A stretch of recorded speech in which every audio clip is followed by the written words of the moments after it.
स्वागत करता हूं, आपको धन्यवाद देना चाहता हूं। आज इस कार्यक्रम में हमारे बीच में हमारे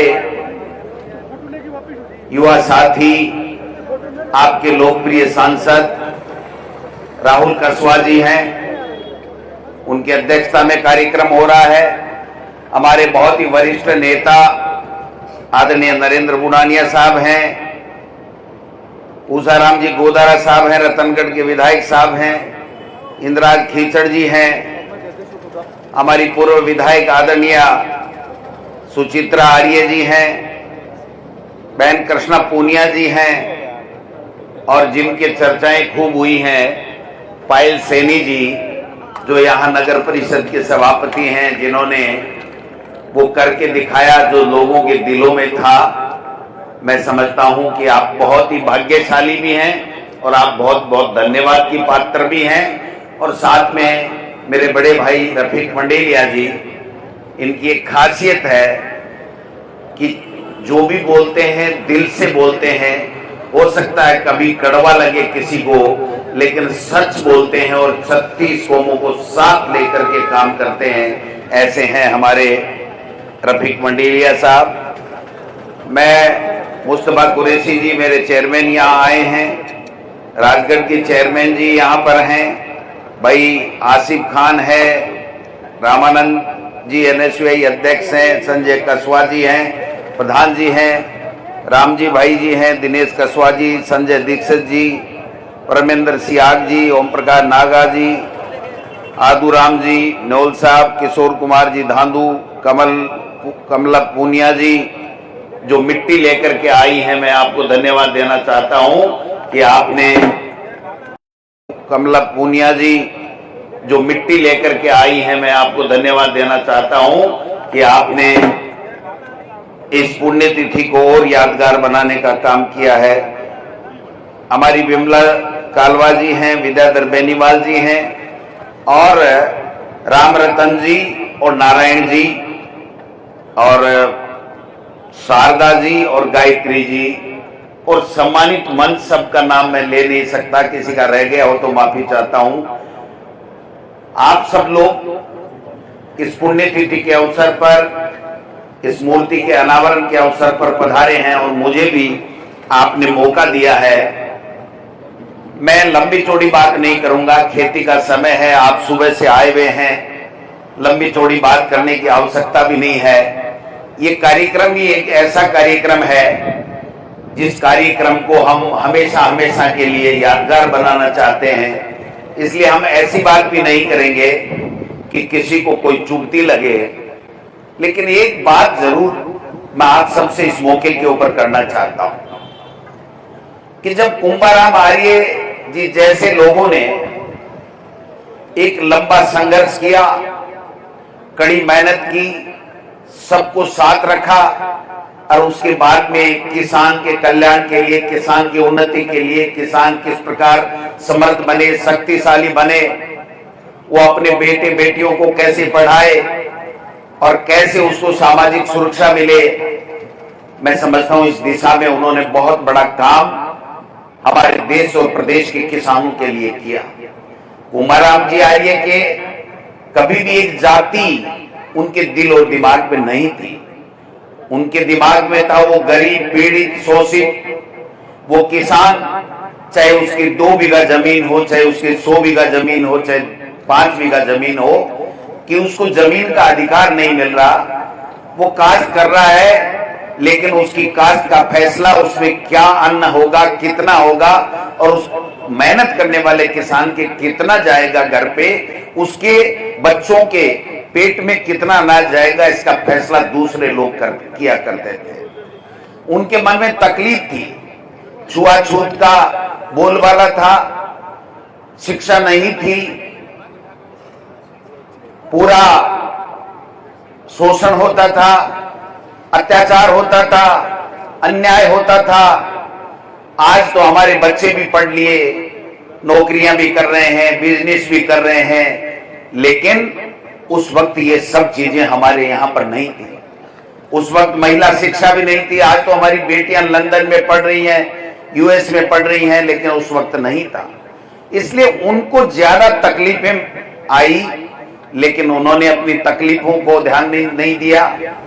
अपनी जो तकलीफ थी उनके ऊपर उन्होंने हमेशा एक बात को प्राथमिकता दी कि मैं या मेरा जो साथी है वो हम इस आने वाली पीढ़ी के लिए, इस किसान कौम के लिए, छत्तीस कौम के लिए क्या करके जा सकते हैं, इस जज्बे के साथ में उन्होंने काम किया। उसका फायदा हमें मिला, लेकिन वो फायदा थोड़ा मिला जितना हम लोगों को, किसानों को मिलना चाहिए था, जो दलित को, पिछड़े को मिलना चाहिए था, जो अल्पसंख्यक को मिलना चाहिए था, वो फायदा नहीं मिला। और नहीं मिलने का क्या कारण है, इस बात का विचार ऐसे अवसर के ऊपर हम लोगों को करना चाहिए। सही कह रहे थे राहुल कसवा जी कि हम लोगों को जातियों में बांट करके किसानों को अलग अलग ग्रुप बना दिए गए। ये जाट है, ये यादव है, ये ब्राह्मण है, ये अनुसूचित जाति का व्यक्ति है, ये राजपूत है। मैं कहता हूं कि राजस्थान का टीएनसी एक्ट, जो काश्तकारी अधिनियम कुमाराम जी के निर्देशन में बना, वो 1955 का काश्तकारी का कानून किसी एक जाति के लिए नहीं बना, किसी एक व्यक्ति के लिए नहीं बना, वो 36 कौमों के लिए बना। तो ये समझिए कि उनके दिमाग में 36 कौमों के कल्याण की बात थी, लेकिन समय की करवट बदली, राजनीति इतनी हावी हो गई उन चीजों पे, राजनीति इतनी हावी हो गई कि हम राजनीति में रहने वाले लोगों ने अपने स्वार्थ के लिए किसान को बांटना चालू कर दिया।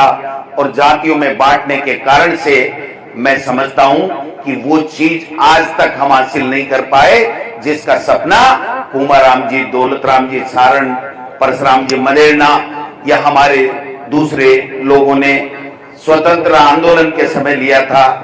ऐसे ऐसे लोग शहीद हो गए जिन्होंने अपने घर परिवार के बारे में नहीं सोचा, लेकिन आज हम छोटी छोटी राजनीति के लिए, छोटे छोटे निजी स्वार्थ के लिए कि मेरा बेटा मास्टर लग जाए, मेरे बेटे का बाड़मेर से ट्रांसफर हो जाए, मेरा छोटा मोटा काम हो जाए, मेरा गलत धंधा चल जाए, मेरी दारू की दुकान चल जाए, मेरे को ये हो जाए, इन छोटी छोटी बातों को ध्यान में रख करके और हमने अपने आप को बांटने का काम कर लिया। और जब हम अपने आप बांटने लग गए तो हमारा जो सपना था कुमाराम जी आर्य जैसे लोगों का, वो सपना अधूरा रह गया। ये मैं आपसे निवेदन करना चाहता हूं। मैं एक बात निवेदन करना चाहता हूं, कोई भी पार्टी हो, पार्टियां सब आई हैं, बीजेपी को भी आपने देखा है, लोकदल को भी देखा, कांग्रेस को भी देखा, मोदी जी को भी देखा, इंदिरा जी को भी देखा, नरसिम्हा राव जी को भी देखा, अटल जी को भी देखा, अशोक गहलोत जी को भी देखा, वसुंधरा जी को भी देखा, और आज हमारे भजन लाल जी को भी आप देख ही रहे हो। लेकिन हम लोग भाषण देते हैं, लेकिन भाषण के मुताबिक काम नहीं करते हैं। अब मॉनिटरिंग का समय आ गया है। हम जो मंच में बैठने वाले लोग हैं वो आपके कारण से हैं, आप हमारे कारण से नहीं हैं। हमारे मंच में बैठने वाले और सरकार में बैठने वाले लोगों का मूल्यांकन करने का समय अब आ गया है। मूल्यांकन आपको करना है कि कौन सरकार में आकर के, कौन मंच में खड़ा होकर के, कौन एमपी बन के, कौन एमएलए बन के, कौन नगर परिषद का चेयरमैन बन के, कौन प्रधान बन के, कौन प्रमुख बन के, कौन पार्षद बन के, कौन सरपंच बन के क्या बात कह रहा है। क्या ये जो बात कह रहा है क्या ये सही है, हमारे हितों की बात कर रहा है, या अपने स्वार्थ के लिए हमको लड़ाने और भटकाने की बात कर रहा है। ये बात समझनी पड़ेगी। और जब ये बात समझ जाएंगे उसके बाद में कोई दिक्कत नहीं है। मैं मानता हूं कि किसान की प्रगति भी हुई है, किसान में शिक्षा का भाव भी आया है। अगर ये जो साथी और जो फेटा बांधे हुए लोग बैठे हैं, अगर ये समय की नजाकत को नहीं समझते तो हम LLB किए हुए नहीं होते, राहुल कसवा सैनिक स्कूल में पढ़ा हुआ नहीं होता, या यहाँ पर शिक्षा हमारी बेटियां जो बैठी हैं, चाहे वो सुचित्रा आर्य जी हो, चाहे वो गायत्री जी हो, चाहे वो शारदा जी हो, चाहे कोई भी हो, पायल सैनी जी हो। आपने देखा पायल सैनी जी का, एक किसान की बेटी है, कितना शानदार भाषण था। तो ये सब चीजें आपके कारण से हुई है। आपने कहा कि मैं चाहे एक टाइम भूखा रह जाऊंगा लेकिन मेरा बेटा और बेटी पढ़ना चाहिए, इस सोच को आपने आगे रख करके जब काम किया तो हम लोग यहां मंचों पे बैठ करके भाषण देने लायक बने, कोई लोकसभा में और कोई राजस्थान विधानसभा में। चुनाव आते हैं तो चुनाव आते आते वक्त हम उन सरकारों का मूल्यांकन करना भूल जाते हैं। 5 साल सरपंच काम करता है, 5 साल वो दिन रात अगर मेहनत करता है तो उसकी मेहनत का मूल्यांकन सही नहीं होगा तो ऐसे लोग आ जाएंगे जो भ्रष्टाचार को जन्म देंगे, भ्रष्टाचार को चरम पे पहुंचाएंगे। मैं समझता हूं कि ये सोचना पड़ेगा। लोग आते हैं, चाहे जिस पे एक राजनीति इतनी खराब हो गई है कि चाहे जिस पे आरोप लगा देता है, कोई जिम्मेदारी नहीं बनती है और लोग बाग इस मीडिया के माध्यम से सुन सुन के एक माहौल बना लेते हैं कि नहीं भाई ये काम तो हुआ ही होगा यार, देख वो टीवी वाला बोल रहा था, वो व्हाट्सएप के ऊपर आ गया। आजकल तो ये सोशल मीडिया है। मेरे को कई लोग कहते हैं डोटासरा जी थे ठरका ठीक देवो सरकार के खिलाफ। मैं कि थाने के मेरो बाबा बोले मन्ने मेरो पोत्यो है ना व्हाट्सएप के ऊपर दिखावे कि डोटासरो आ बात बोली है।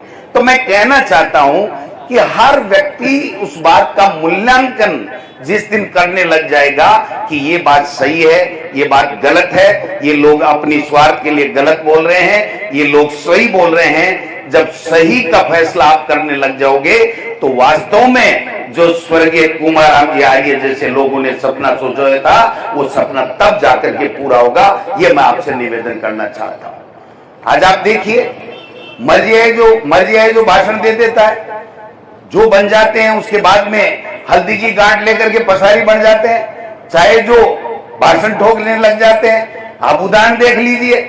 मैं कोई राजनीति करने यहां नहीं आया आज की तारीख में, लेकिन मैं सच्चाई बताने आया हूं कि हमको समझना पड़ेगा। आज जब सरकार बनी भारतीय जनता पार्टी की, कैसे फैसले हुए, कैसे मुख्यमंत्री का चयन हुआ, क्या आपको आप में से ईमानदारी से बताइए दिल पे हाथ रख करके कि एक भी व्यक्ति यहां बैठा है उसने सोचा था कि क्या भजनलाल जी मुख्यमंत्री बनेंगे? सोचा था किसी ने? तो फिर भी दे दमादम 14 सीटें दे दी। भाई किस बात की दे दी? भाई किस बात की दे दी? आपने कभी सोचा था कि इस प्रकार से फैसले होते हैं? क्या किसी ने भी सोचा था कि किरोड़ी लाल जी कृषि मंत्री बनेंगे और किरोड़ी लाल जी कृषि मंत्री बनने के बाद में एक किसान का बेटा होकर के 3 महीने तक अपने भाई की टिकट के लिए किसानों की हितों को दरकिनार करते हुए वहां पर सरकार के खिलाफ आवाज बुलंद करेगा, हड़ताल करेगा, धरना करेगा, गांव जाके बैठ जाएगा, गाड़ी छोड़ देगा, बंगला छोड़ देगा? किसी ने सोचा था? क्यों भाई? मैं पूछना चाहता हूं। कल मैं दोसा में भी कह के आया हूं, मैं कोई राजनीति नहीं कर रहा, लेकिन मैं सही कह रहा हूं कि जो व्यक्ति को जो जिम्मेदारी दी जाती है उस व्यक्ति को वो जिम्मेदारी अपनी ईमानदारी पूरी निष्ठा के साथ में निभानी चाहिए। ये समय का तकाजा है और आप सब लोगों का ये अधिकार भी है कि उस व्यक्ति से वो काम ले लें। आज मैं कहना चाहता हूं, जब कुमाराम जी की बात आई तो निश्चित रूप से रात को थोड़ा बहुत वाइब्रेशन था किसी न किसी बात को लेकर के। मैंने बात की सबसे, मैंने कहा अगर वहां किसी तरह की कोई बात होती है तो गोविंद डोटासरा या दूसरे की बात नहीं होगी।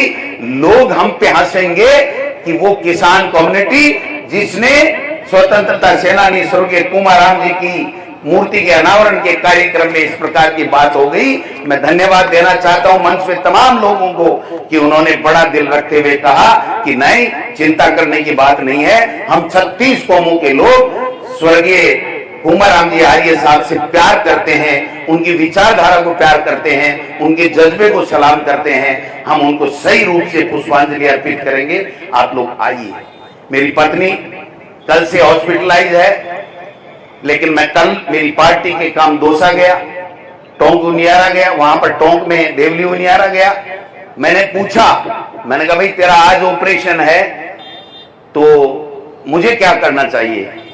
बोली हमको तो आप कभी छोड़ चुके हो, आप पार्टी के लिए काम कर रहे हो, आपके लिए पार्टी पहली होनी चाहिए। मेरे पास मेरे दोनों बेटे हैं, गोविंद डोटासरा को उन्होंने कहा कि आप जाइए अपना काम कीजिए, और आज अभी छुट्टी नहीं मिली, लेकिन उसने कहा कि चिंता करने की बावजूद आवश्यकता नहीं है। स्वर्गीय कुमाराम जी की मूर्ति का अनावरण है, अगर आपने हाँ भरी है तो चाहे कुछ भी हो जाए पीछे से, लेकिन आपको जाना चाहिए। ये हमारा जो कमिटमेंट है वो कमिटमेंट बोलता है। और एक मंत्री 3 महीने तक बैठा है, भवानी रूठ गई, भवानी रूठ गई, और भाई को टिकट मिलते ही भवानी जाग गई। क्या तमाशा लगा रखा है।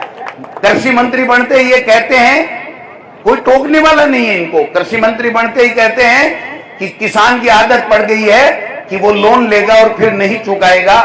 मैं समझता हूं कि मोदी जी किस मुंह से यहां आकर के देश में प्रदेश में भाषण देते हैं कि आपका कृषि मंत्री जो किसानों की बहबूदी के लिए, किसानों को ज्यादा से ज्यादा केंद्र और राज्य सरकार के बजट का फायदा मिले, किसान का बेटा कैसे आगे बढ़े, उसकी अच्छी शिक्षा कैसे हो, इसके लिए सरकारें बनाई है, मंत्री बनाए, मुख्यमंत्री बनाए, प्रधानमंत्री बनाए। क्या योगदान नहीं है क्या आपका? और वो ये कह रहा है कि किसान की आदत बन गई है। अरे भाई, आदत तो आपकी बन गई है। खुद मंत्री, भतीजा एमएलए और भाई के लिए अनशन लेकर के सरकार के खिलाफ आप बात करने लग गए। सरकार को आपने क्रिटिसाइज करने का काम कर लिया, और टिकट मिलते ही भरत मिलाप करने लग गए। मंच के ऊपर भरत मिलाप देखा नहीं नॉमिनेशन वाले दिन? तो ये सब चीजें समझनी पड़ेगी। मैं कोई बीजेपी कांग्रेस की बात करने नहीं आया हूं। अगर कोई बीजेपी में भी अच्छा काम करता है, किसान के कल्याण के लिए काम करता है, तो उसको आप आगे बढ़ाइए, हमें किसी तरह की तकलीफ नहीं है। मैं उन व्यक्तियों में से हूं जो किसी की लकीर को मिटा करके अपनी छोटी लकीर को बड़ी दिखाना चाहता है। मैं उन व्यक्तियों में से हूं जो दूसरे की लकीर से बड़ी लकीर लिखने के लिए, बड़ी लकीर खींचने के लिए अब दिन रात मेहनत करता है, सबको साथ लेकर के चलता है। मेरे लक्ष्मणगढ़ के अंदर मुझे 36 कौम के लोग प्यार करते हैं, 36 कौम के लोग वोट देते हैं, वरना मैं डायरेक्टर बना, प्रधान बना, और 4 बार मुझे एमएलए बनाया। जब से मैं बना उसके बाद में प्रधान जो मैंने कांग्रेस पार्टी का चाहा तो कांग्रेस पार्टी का बनाया। वो इसलिए बनाते हैं कि मैं सच्ची बात करता हूं, मैं नकली बात नहीं करता, झूठी बात नहीं करता। मंच से भाषण कई नेता देते हैं, हम 36 लोगों की, 36 कौम की बात करते हैं। और जब समय आता है, जब उस किसान को 36 कौमें के लोगों को तकलीफ होती है, तो वो 1-2 कौम की बात करके अपनी तीसरी कर लेते हैं, आपसे मुंह मोड़ लेते हैं। ऐसे लोगों से सावधान रहने की आवश्यकता है। अगर हम ये कर लेंगे तभी तो इन मूर्तियों की सार्थकता होगी, तभी तो इनके सपनों को पंख लगेंगे। अगर हम यहाँ गोलमाल करेंगे, इस मूर्ति में क्या है साहब, मूर्ति लगे नहीं लगे, अगर उसका सम्मान नहीं है, उनकी विचारधारा को आगे बढ़ाने की हमारे मन में जज्बा नहीं है, उनके जो पद चिन्ह है उनके ऊपर चलने की बात नहीं है, उनके जो सपने हैं उनको पूरा करने का जज्बा हम में नहीं है, तो फिर मूर्ति लगाने से कोई फायदा नहीं है। मूर्ति तभी लगनी चाहिए और मूर्ति का सम्मान हो, और जिस व्यक्ति की मूर्ति लगती है ना, वो 36 कौमों में उस पूरे देश और प्रदेश के लोग उसको प्यार करते हैं, उसकी विचारधारा को पसंद करते हैं, तब उसकी मूर्तियां लगती हैं। तो उस मूर्तियों से प्रेरणा लेने की आवश्यकता पड़नी चाहिए, और उस आवश्यकता अगर हम लेंगे, अगर हम उससे प्रेरणा लेंगे तभी तो हमारा भला होने वाला है। अगर हम यही कह देंगे कि साहब, मैं एक बार गया था गुजरात में, मेरे को मेरी पार्टी ने लगाया था, बहुत समय पहले की बात है, तो एमएलए बनने के बाद में 2008 में मैं बन गया था। तो मेरा वहां स्वागत हुआ, 500-700 लोगों ने स्वागत किया, खाना खिलाया, अपने राजस्थान के लोग मिल गए, जयकारे किए, मालाएं, शॉल जो आप उड़ा रहे थे वैसे उड़ाया। लास्ट में 1-2 व्यक्ति जो मेरे खास थे, उनको मैंने इधर बुला के पूछा कोने में कि यार स्वागत तो जोरदार है, कांग्रेस के वोट कता का होगा, बढ़िया आवेगा न? बोले भाई जी हम तो एक ही कौन थे। अरे मैं तो भाई जद थे स्वागत कर रहा हो, मारो अभिनंदन कर रहा हो, गोविंद डोटासरा जिंदाबाद, गोविंद डोटासरा जिंदाबाद, सोल भी लाया हो, खानों भी खिलाए है, 2-3 लाख रुपया को खर्चो भी करे है, तो फिर थे मारे के वो वोट ही नहीं दो, तो फिर के फायदो ये स्वागत से मनिया बताओ। ये माला की तो मेरा शौक को नहीं, खाणू मेरा घना खाऊं, भगवान दे रहा क्यों है, मेरा माँ बाप, मेरा दादा दादी मेहनत कर कर आज की जागीरदारी अधिनियम खत्म हो, टीनेंसी एक्ट लागू हुई हो ना, तो बीघा मायने 365 बीघा जमीन हमारे दादा के भी आएगी, चाहे टीबा की, लेकिन बात जमीन आएगी तो बीच में मेरो काम आराम से चले, मेरा टावर भी पड़े लगा। तो थे भाई वो स्वागत मेरो क्यों कर रहे हो? बोले भाई जी अगर मैं थाने वोट दे दिया तो शाम का इनकम टैक्स आ जाए। अगर हमने आपको वोट देने की, कांग्रेस को वोट देने, गुजरात की बात कह रहा हूं, खुले मन से कह रहा हूं। फिर मैं एक प्रोग्राम में गया, माइनॉरिटी का प्रोग्राम था, तो माइनॉरिटी का प्रोग्राम में गया तो मैंने जोर जोर से, वहां नया नया आदमी था, एमएलए बना हुआ था, आवाज तेज थी, वकील था, तो मैंने भाषण ठोक दिया। तो एक बड़े सफेद दाढ़ी वाले मुल्ला जी बैठे थे कि भैया इधर आ, तू एमएलए बन गया क्या? मैंने कहा बन गया। बोले थोड़ा यहाँ गुजरात में भाषण धीरे दे, थोड़ा थोड़ा धीरे बोल। मैंने कहा क्या हो गया, मैंने कोई गलत बोल दिया क्या? बोले लेकिन इतने सच्चे की आवश्यकता नहीं है, शाम को हमारे मोहल्ले में लोग टाइट जलाने आ जाएंगे, हमारी बहन बेटियों का निकलना मुश्किल कर देंगे। ये जो माहौल पैदा हो गया है, इस माहौल से निजात दिलाने के लिए हमको 36 कौमों को एक होना पड़ेगा। जो किसान कम्युनिटी में जन्मा है वो किसान है, और जो किसान है उसकी कोई जात नहीं है, उसको सबका बराबरी का हिस्सा है। वो SC ST है, राजपूत है, जाट है, ब्राह्मण है, कोई भी कम्युनिटी का है, छिपा है, धोबी है, तेली है, कोई भी होगा। इसलिए अगर किसान का भला हम चाहते हैं तो जो किसान की बात करने वाले लोग हैं उनको परखना पड़ेगा आपको कि ये सही कह रहा है, अपने हित की लड़ाई करा करके अपने का MLA और MP बनाने और अपनी सरकार बनाने की बातें कर रहा है, या ये व्यक्ति वास्तव में किसान के भले की बात कर रहा है। 14,000 करोड़ का लोन माफ किया ना सरकार ने, कांग्रेस की सरकार ने किया, और नेशनलाइज्ड बैंकों का हम नहीं कर पाए।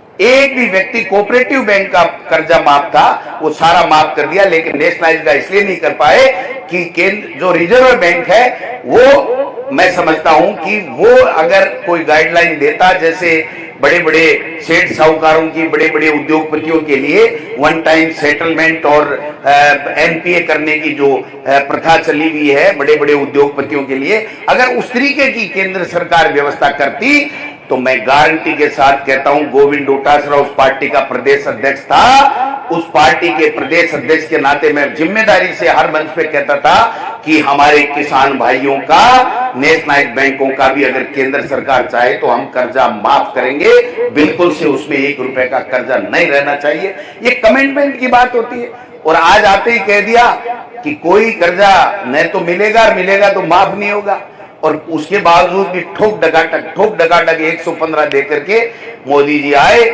काली डायरी, लाल डायरी, डोटासरा ने पेपर चोर कर लिया, उसने चोर कर लिया, इसने चोर कर लिया। अरे भाई डोटासरा ने पेपर चोरी कर लिया तो तुम्हारे में औकात और हिम्मत होनी चाहिए।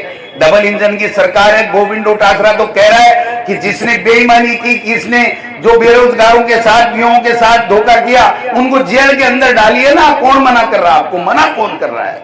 लेकिन मना नहीं करना है। रोजाना इनको भाषण तो आते नहीं है, नए नए लोगों को बना दिया, कुछ भी बना दिया। सुबह हेलीकॉप्टर में बैठे भाषण ठोको, भ्रमित करो और शाम को घर आ जाओ। ऐसे नहीं चलेगा।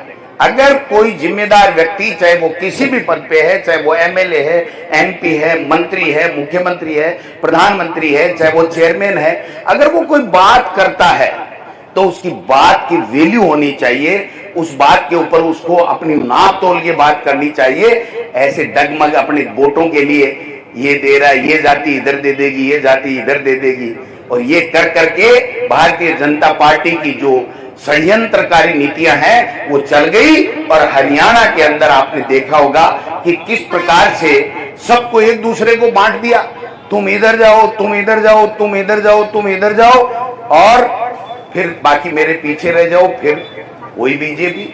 जब 5 साल तक हम कहते रहे कि हरियाणा में किसान और 36 कौम के साथ में अन्याय हो रहा है, तो जब हरियाणा का नंबर आया चुनाव का, और जब ये तय हुआ कि कांग्रेस की सरकार किसान के लिए काम करेगी, तो उस कांग्रेस की सरकार की बारी आई तो वो बारी डगमगा गई। भाई साहब राजस्थान में क्या हुआ साहब? हर व्यक्ति कह रहा था महंगाई राहत कैंप तुम्हारा अच्छा है, किसान को कर्जा आपने माफ किया, स्कूलें खोली, अंग्रेजी मीडियम की स्कूलें आपने खोली, पेंशन दी कि नहीं दी बाबा? बुजुर्ग को पेंशन दी कि नहीं दी कांग्रेस की सरकार ने? खेत के अंदर रास्ता नहीं होने के कारण से किसान लड़ाई झगड़े करता था, भाई से भाई लड़ता था। किसान को अधिकार दिया, कानून बनाया 2008 से 13 के अंदर कानून बनाया 2011 में। आपने देखा कि नहीं देखा? पता नहीं, सबको पता होगा कि खेत में हर खेत के रास्ता होना चाहिए, ये कानून बनाने का काम किया। लेकिन कोई बात नहीं, जब वो कानून बनाया तब भी जब नंबर आया तो चित, और दोबारा जब इतना काम करने के बाद में जब नंबर आया तो कि नहीं, मोदी जी हरियाणा के बराबर पेट्रोल राजस्थान का कर देंगे, महंगाई कम हो जाएगी, हमारे सब बच्चे लंदन पढ़ जाएंगे और सारे भ्रष्टाचारी जेल में जाएंगे और सारे हरीश चंद्र सरकार में मंत्री और मुख्यमंत्री बन के बैठ जाएंगे। देखना, इनके नमूने देखना। अगली विधानसभा में हम लोग बताएंगे कि इन्होंने क्या क्या बेईमानियां की हैं, क्या क्या काम किए हैं। इसलिए ये चीज समझने की आवश्यकता है। मैं कोई कांग्रेस बीजेपी की बात नहीं कर रहा। अगर आपको लगता है कि गोविंद डोटासरा गलत बात कर रहा है तो आपको रात को 2 बजे भी आपको अधिकार देता हूं कि आप फोन करिए कि गोविंद डोटासरा जी, आप उस मंच पे ये भाषण दे रहे थे, आज आपने ये गलत बात की है। मैं समझता हूं कि मैं अगर मंथन नहीं करूंगा, मनन नहीं करूंगा और उसमें विचार नहीं करूंगा तो मैं आपका सही जनप्रतिनिधि नहीं हो सकता हूं। क्योंकि आपके अंदर वो जज्बा, आज फील्ड में रहते हो, लोग क्या सोचते हैं, गांव के लोग क्या सोचते हैं, बच्चों के भविष्य के बारे में आपसे बेहतर कोई नहीं जानता। हम चाहे कितने ही पढ़ के लाड साहब बन गए, लेकिन ये जो फेंटा लेकर के जो बुजुर्ग बाबा बैठे हैं ना, इनसे ज्यादा कोई नहीं जानता। अगर ये नहीं जानते कि पढ़ने का क्या फायदा है तो हम जैसे लोग पढ़ करके आगे नहीं बढ़ते। ये मैं आपको निवेदन करना चाहता हूं। इसलिए ये जो अच्छे लोग, महापुरुष, जो 36 कौम को साथ लेकर के किसान के कल्याण के लिए कुछ करके गए हैं, उनकी मूर्तियां लगने के बाद में हम हमेशा उसके ऊपर मनन करें। अवसर आए, पुण्यतिथि का आए, जन्म तिथि का आए, चाहे हमारे घर पे ब्याह शादी हो, कोई कार्यक्रम हो, इन लोगों ने जो अच्छे काम किए उसकी चर्चा कीजिए। और चर्चा करने के बाद में हमारे समाज में ऐसे लोगों को तैयार कीजिए, ऐसे लोगों को आगे बढ़ाइए जो सबको साथ लेकर के चलने की बात करते हैं, जो किसान के भले की बात करते हैं, हमारे आने वाली पीढ़ी, हमारे बच्चों की अच्छी शिक्षा की बात करते हैं, अच्छे संस्कार की बात करते हैं, गरीब के कल्याण की बात करते हैं, गरीब को और ऊपर उठाने की बात करते हैं, दलित पिछड़ों से भेदभाव नहीं करने की जो बात करते हैं, ऐसे लोगों को आगे बढ़ाने की आवश्यकता है। लेकिन होता क्या है भाई साहब, जब दमदमी बजती है ना तो दमदमी के अंदर सारी बातें भूल जाते हैं। 15-20 दिन मैं वकील था, तो जब कोई अधिकारी ठीक काम नहीं करता था, कोई गड़बड़ कर देता था, तो हम लोग क्या करते, हमारी बार एसोसिएशन सीकर की हम मीटिंग बुलाते और मीटिंग बुला करके कहते, साहब अमुक अफसर भ्रष्टाचार कर रहा है, इसका इरादा ठीक नहीं है, ये फैसले पैसे लेके करता है, ये भेदभाव करता है, इसका बहिष्कार कराया जाए। तब तक बहिष्कार किया जाए जब तक इसका ट्रांसफर नहीं हो जाता, तब तक बहिष्कार किया जाए। ये मैं मेरे जीवन की बात बता रहा हूं। मैंने 18 साल वकालत की है सीकर कोर्ट में। तो सब ताली बजाते थे, 100, 200, 300 जो भी वकील होते थे वो ताली बजाते और उस अधिकारी का हम लोग बहिष्कार कर देते। मैंने 2 महीने हम लड़ते और मैंने 2 महीने बाद में सरकार आखिर में वकीलों के सामने, आपको पता ही है, जुकती है, उस अधिकारी का ट्रांसफर कर देते।